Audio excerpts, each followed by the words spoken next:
Good morning guys. Ang aking morning breakfast ngayon ay kare.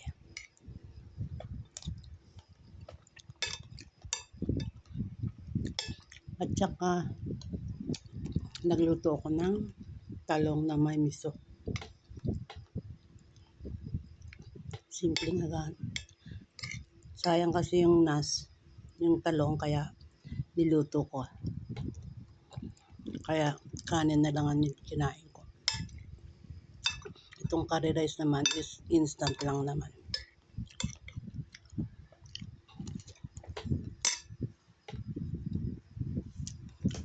Matsuri ngayon kaya may pasyal ka ako ang asawa ko. Kahit paminsan-minsan. Hindi kami maglalakad, mag-isela kami sa isang lugar.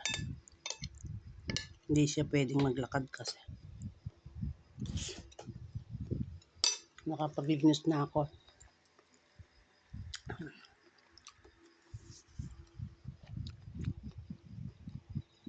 Ang sarap niya. Medyo mamantika lang.